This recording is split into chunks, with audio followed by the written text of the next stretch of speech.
Facebook famously determined that if a new member invited 10 friends within 14 days, they were hooked for life. So they focused religiously on driving the user experience to this key metric. If you apply this product-based approach to B2B sales, then you can identify those users that are ready to talk. And this method is known as the Product Qualified Lead, or PQL. So if you sell in a freemium, open source, or trial model, then the PQL method is critical to give your sales team visibility into who is ready to talk. So talk to your data team, or better yet, partner with Whaler's team of data scientists to develop a PQL model tailored specifically for your business. You'll be empowered by knowing exactly when a user is ready to convert. To see specific examples, go to getwhaler.com/Andy. That's GETWHALR.com/Andy. And as a bonus, if you sign up to learn more about Whaler and PQLs, then Whaler will send you their optimized 2-page master services contract that you can leverage for your own business free of charge.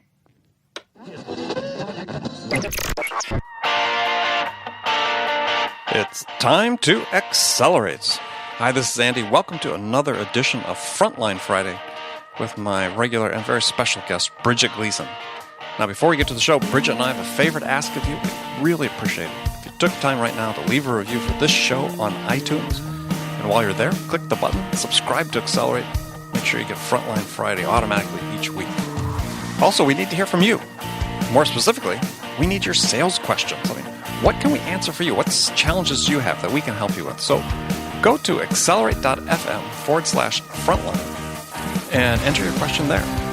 Each month, we're going to select one listener's question to be the question of the month. And the winner will receive a $50 Amazon gift card. So remember, go to accelerate.fm/frontline to give us your question and maybe win $50. If you listened to last week's episode, you know that we've newly named her Captain Fantastic. Yes, I couldn't wait to hear it. Bridget Gleason. Captain Fantastic. I go by Captain Fantastic. Have you told people at work that's your new name? No, I haven't broken the news to them. One of the guys at work, I love it. He's just yes, ma'am. Yes, ma'am. I like that. So I think Captain Fantastic may be over the top, but I'm gonna wait till they hear it and bring it up. That's how I'll know when that's one of them. Whether they're listening to the show. When they're listening, because it hasn't aired yet by the time you and I are talking. But when it airs, I'm gonna start listening. Okay. To see when they say it. That'll be a good. Are they listening to the Bosses podcast or not? That's right, people. And so for those of you, right, for those of you who may be new to the show, there's the reason behind the fantastic is every week I ask Bridget how she's doing. And like clockwork, the response is she's fantastic. So I know. Somehow I pulled that out of the air last week that she is now Captain Fantastic. I love it. Yeah, her own version of a superhero. Your superpower is being fantastic. I love it. Being happy. That's good. Yeah. I embrace that. I embrace it. Well, I think everybody has a superpower. What is your superpower? So my superpower, and this is something that is a superpower, which is really important if you live in New York City during the summertime, which it is, is I don't have a sense of smell. Oh, that is a superpower. Which if you live in New York City in the summertime, not having a sense of smell is really pretty beneficial at times. So, yeah, that's my superpower. Okay, good. That's a good superpower. Not so good at other times. I mean, because obviously I like some things you really do want to smell, like, a turkey roasting in the oven, and it sort of unfortunately affects my sense of taste as well. But, hey, can't have everything in life. I think that's a great superpower. All right, so I like mine better, but yeah, I think yours is better. And so I don't even need to ask the question. I know anymore. You don't, because I'm fantastic. And it's Friday. It's Friday. And it's going to be beautiful here. Right. Over the weekend. So you hinted as we were getting started before we came on the air that you couldn't wait to have the day end so you could go have a drink. Well, I didn't say a drink, but I think that was implied. It was implied, and obvious. Yes. Yeah, implied and obvious. Everybody, yes. Yeah. And I'm not a big drinker, so that's the other funny thing is, my going out for a drink is literally that. A drink. That's it. Well, I'm trying to remember. You and I did that a long time ago. And oh my gosh, that's right. That was a lot. That was in, I think it was in New York. It was in New York, yeah. So, yeah, I can't remember whether you had one or two. I had one. Okay. Okay, because that's I always have one. So, like, I don't even need to think back to the time. I know that I had one. Well, I'm looking forward to the time when I can have one again. I know. All right, so let's jump into it. We were thinking that we're going to talk about the future of selling today. This is a topic for people to really, I think, spend some time thinking about, because there's a lot of scare stories that are out there about the impact of artificial intelligence and automation on sales. Salespeople are going to go away, right? There's some, was it Forrester or somebody said by 2020 that, some huge fraction of business-to-business salespeople. I know. I always read about those. And it's like, A, it's nonsense. And B, our ability to predict what's going to happen as a species is really bad. It's definitely bad. Yes. I mean, look no further than the past elections in November as a perfect example of true enough. Even with the best scientific method available, we still imperfect ability at best. So when we're looking at things that have all these multivariables involved. Yeah, but I think there are certain things we know are going to happen. We know that the AI technology is going to improve, and machine learning and bots and other forms of automation are just going to continue to improve in various dimensions. So it's not like they're not going to have an impact. I guess really the question is, what is the impact going to be? And looking at it from several dimensions, what's the impact going to be on us as sales professionals, both individual contributors and managers? What's the impact going to be for customers? Because in my mind, one of the great disconnects that exist today is that while we've had this amazing infusion of technology into the sales space, it's all been about the sellers. It hasn't been about the customer. And it seems like there's this gap that needs to be bridged in order for us to really get the ROI out of those tools. Is somehow we need to say, okay, well, how do these tools not only help us engage with the customers, but how do our tools and technology help the customers accomplish the task they're trying to accomplish, which is quickly gather the information they need to make a good decision? So when you think about this, Andy, about what the future looks like and sort of a more emphasis on tools and maybe less on the customer, what do you think the ramifications of that are going to be? Well, I don't know if it's intentionally less emphasis on the customer. I think it's just missing an opportunity. I mean, that's how I look at a lot of the tools and technologies we have today. It's, you and I both use them, but, they don't help our customers. And what it does is it tends to make us more, us focused, self-focused, right? Because it's all about my process, the things I'm doing, my activities, and not about them. So a thing that's about them is still is us, the humans, right? I mean, that to me is somewhat ironically, despite what Forrester says, I really believe that the future of selling is actually about becoming more human, not less, right? Those moments, the technologies and the AI, I think rather than them replacing people, what they do is they perhaps help you achieve or accomplish, let's say, better word, more of those, mundane, repetitive tasks that you need to do as a salesperson, sort of behind the scenes, right? I don't know if they can help update your CRM records for you, automate some of the research process for you, and serve you more, help you become better prepared for the interactions that you have, save you a lot of that time. Well, hey, that frees up more time to focus on the customer. And I think that's more where we'll see the impact of a lot of the technology, not replacing, but providing you the ability to spend more time focused on the customer. Yeah, and I agree with that. I when I think about the different tools that are out there, I think about them in exactly that way, that I'm trying to be a better advocate and helper and guide for a prospect or potential customer. Advisor. And the more advisor, consultant, the more that I know about them, about what they've looked at, about what they're interested in, the more that I know, because there's technology that will tell me that, the more that I have these other more repetitive tasks taken care of so that I do have this time. My expectation when I think about my teams is that this will translate into a better experience for the customer, because the sales rep will get on the phone or be on email or whatever in person more prepared than they were had they not had these tools at their disposal. Well, I think they have the opportunity to be more prepared. And I think this is where, we think about the future relative to what the impact of technology can be on sales reps is the information, it's like you can lead a horse to water, you can't make it drink. This information's all going to be presented to you. Let's say, taking that as one example, what are you doing with it? And this opportunity is going to be presented to you. This whole idea that sales reps only have time in their day to spend, 30% of their sales hours actually engaging with customers.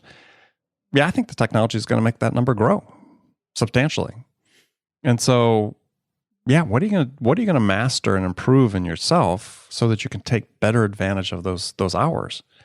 And that's why I said, when I think that the selling becomes more human, it's at least in the business to business space, the non-transactional that we're talking about, is that human connection is still extremely decisive in the mind of the customer in making their decision.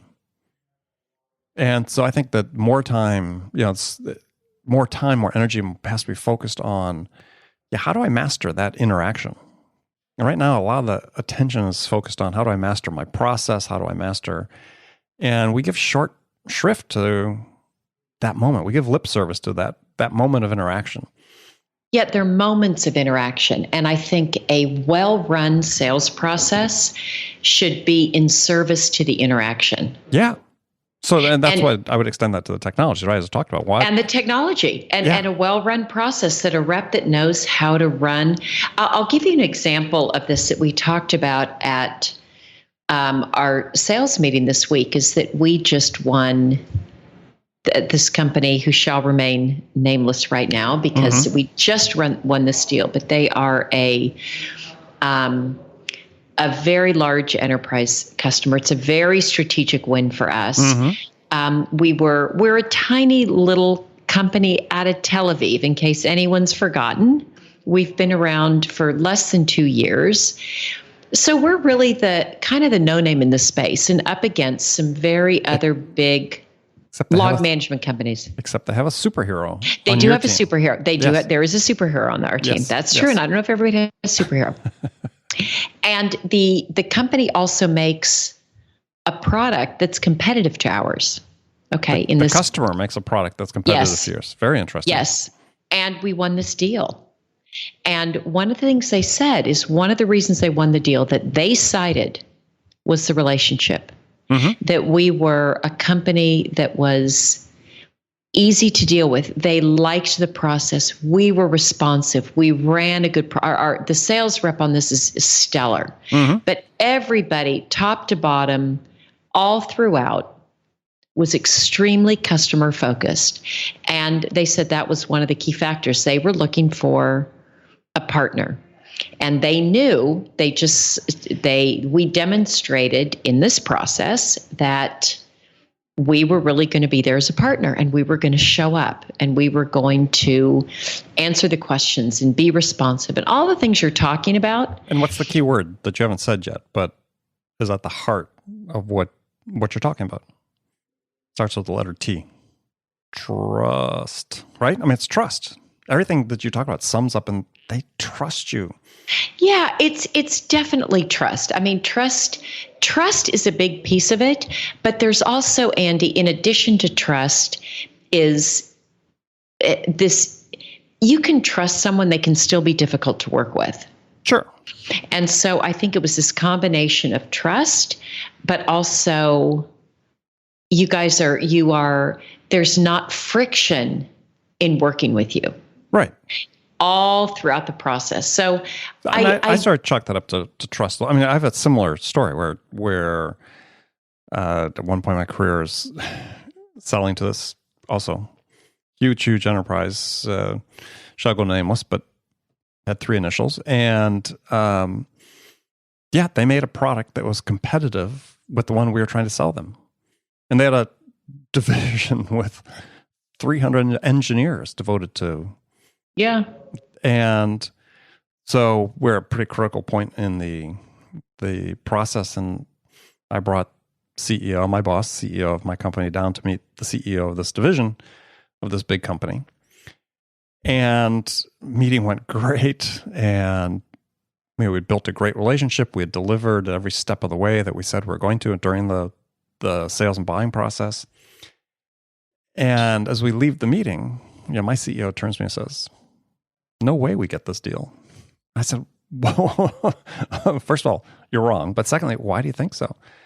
They said, "Because they've got 300 engineers sitting at desks that they're paying right now, to build a product just like this." And I say, the problem is they don't trust that those people can get the job done in the time frame they need it done. And part of that was, this frictionless relationship that we had where we had delivered, samples and things that they needed to help evaluate to make the decision that they couldn't get from their internal people.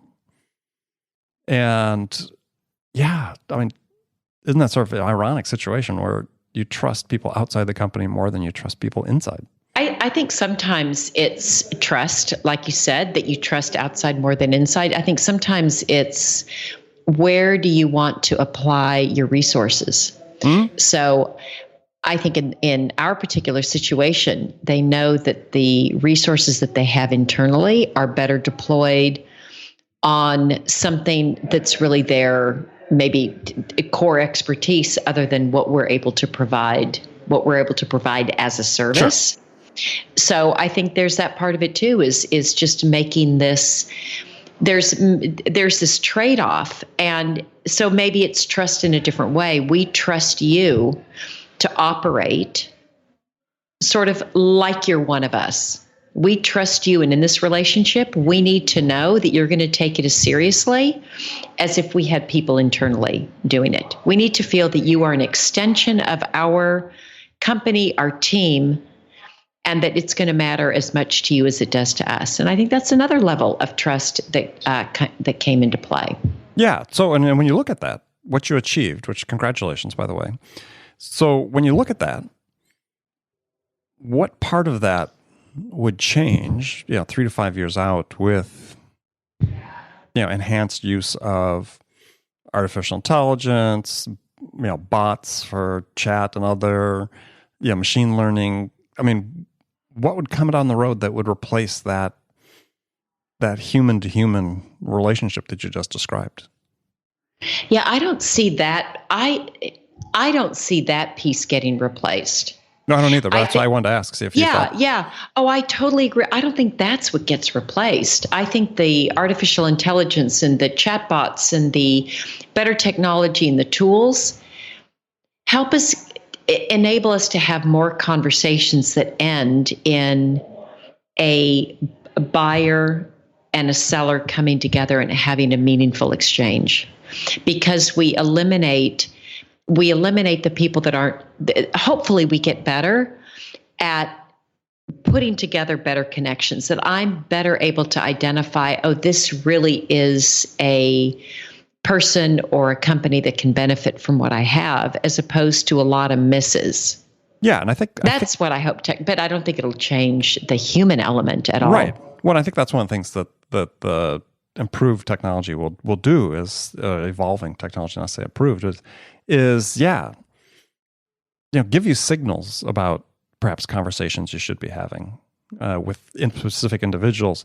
But then the onus is on you as the sales professional to say, have I mastered our product, if I mastered just the basic skill of opening a conversation with someone, to form a connection with another human being, because we underestimate the importance of that in the customer's ultimate decision making.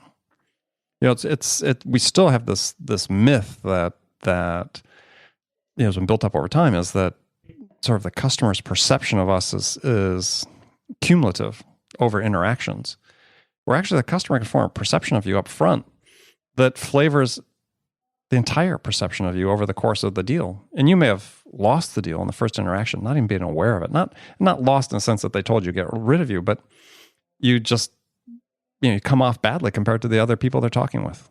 Yes, yeah, where you don't realize that psychologically you've lost and you don't know it. And they may not even know it. And they may not, but it's going to happen. So to me, the future for selling, well, the reason I say it almost becomes more human, more dependent on the human, is that, everybody's going to have access to these technologies, right? So as in a competitive landscape, everybody's going to have the same advantages. Everybody's going to be getting the same signals about who they should be talking to, what should the context of the conversations be, and that becomes increasingly sophisticated.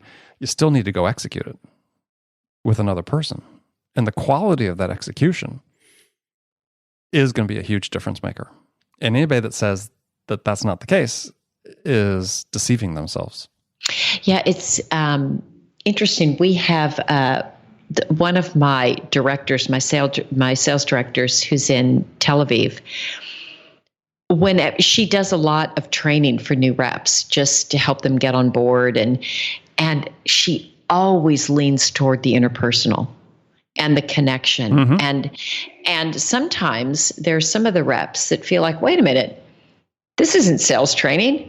This is a psychology class. Or, there are, they love what she's able to provide in one sense, but it's not the type of training they're used to getting.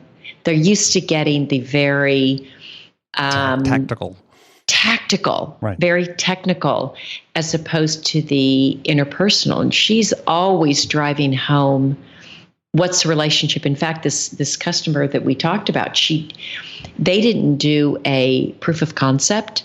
They did a proof of relationship. Mm-hmm. And that's what they called it. Really? That's what they called it. So she drove it, and that's what they called it, which I thought was just brilliant. She's one I want to have come on the show and talk. And maybe that's the topic we talk about, is this proof of relationship. Oh, I think that's brilliant. Because that increasingly is going to be what has to happen. Because again, customers can go to review sites. They can see what you're doing. We've referred to this book, Absolute Value, before, that talk about how access to information enables buyers to have, a more, I would say, perfect, they call it nearly perfect, view of what the experienced utility of a product or service is before they buy it, right? The value they're going to get from it. And in that environment, the difference is the relationship. And we could spend a whole show, and I think we shall. I'll make a note that we talk about relationships in the future, because there's a lot of misunderstanding among salespeople about what it means to have a relationship with a buyer. I think that goes back to the T word. Yeah, it goes back to trust. But I remember reading this blog post sometime in the last year, I forget when, but I bookmarked somewhere, where someone very stridently said, you don't form relationships with customers. That's crazy. I'm like, I think this person is still sort of conflating this old-fashioned idea that you had to wine and dine your customer and, become quasi-friends with them. And you and I have talked about this in the past. It's really, the term I use is, your customers need to trust you, and that trust is part of what this package I call, positive neutrality about you. They don't have to be in love with you. If they don't like you, that's a problem, right? But, you're not forming friendships here. You're forming a relationship for the purpose of accomplishing a task. And it's not going to necessarily, you're not going to become Facebook buddies the rest of your life necessarily. So, people still misunderstand what that means. And I think it'd be great if we had another word for it. But this idea of the proof of relationship, I think it's a brilliant concept. Yeah, and I think I I think more deals will be won where there's trust, even if you don't really like the person as much, you're more likely to do a deal, I think, if you trust them, than if you like them, but you wonder, not quite sure if I can trust them or their company. Then it doesn't matter how much you like them. Oh, absolutely. And as you said, the relationships that are of any value have at their foundation trust, and particularly in a business relationship, that has to be the foundation. Yeah, and the trust, and this is what I like this idea of proof of relationship. The trust is based on performing within that relationship, right? There's certain, as you went through your proof of relationship and you talked about being responsive and answering the questions and having the insights and ideas to help them form, that's delivering on an implicit promise that you're going to help them make a decision, have the service orientation to selling. And so, yeah, this relationship is based on performance. And you clearly did, because you won the deal. I know, it's so great, especially as we're coming at the end of our quarter. So it was a great deal to win. It's a great case in point, Andy, about what we're talking about with regards to how the tools and the tactics are in service of the customer. Mm-hmm. And that relationship, and how do I serve them better? But there's certainly not a replacement for that human, that proof of relationship, and who are the people behind it. And I had our CEO talk also to the sales team about it, and we said, this is something that we don't focus enough on also internally, that not just the skills as a salesperson, but how important that human piece is. Mm-hmm. And we as a company are made up of a lot of individuals. And it's all these different relationships and touch points that our customers have with individuals within the company, whether they be sales or support or finance. All of those different relationships in those various forms also form the basis of a relationship that we have with the customer. And it's super important, especially in a SaaS business where, they sign up monthly, sometimes they sign annual deals, but you've got to earn their trust and build this relationship every single day. It's not a one and done. Yeah. And if you aren't there one day, they'll look for someone that is. Definitely. I mean, I don't know if I've told this story before, but I draw the analogy that, relationships with customers are like relationships with dogs. I think of my dog, or a dog I had, unfortunately, I had to put down a couple of years ago. But I know that he sort of unconditionally loved me because, I'd feed him 3 times a day and take him for a walk 3 times, or feed him twice a day and take him for a walk 3 times a day and get on the floor and play with him and so on. But when I went on a business trip, the person who fed him and walked him, that's who he loved at that point in time, right? Yeah. And, right. If you're gone one day and somebody takes your place, hey, that's who the customer likes if they can deliver. So it's relationships are based on performance, and you just have to understand that performance comes in many forms, not just delivering a product and service, but delivering an experience and a relationship that helps the customer achieve something. Yeah, couldn't agree more. All right. Well, with that, then let's end while I'm on top. I know. End while we agree. Yeah, we always agree. Except when we don't. Yeah. And we agree on your name as well. That's right. Captain Fantastic. Captain Fantastic. Okay. Checking in, signing out. Captain Fantastic signing out. We'll work on that. We'll work on your entrance lines and your exit lines. Yeah. Okay. I mean, this is a new concept, so bear with us as we work our way through that. So if you have any suggestions, you can always send it to us at acceleratefm@gmail.com. That's our current email address for the show. And if, like I said, suggestions for how Bridget should sign on and sign off, I want to hear as would be appropriate for Superhero, please. That's right. Let us know. So that's it. Until next week, Bridget, thank you. Have a great one. Friends, thank you for joining us. Remember, make sure you come back again next week and throughout the week, any episode of Accelerate. all of our great guests. So, Bridget, talk to you next Friday. All right. Take care.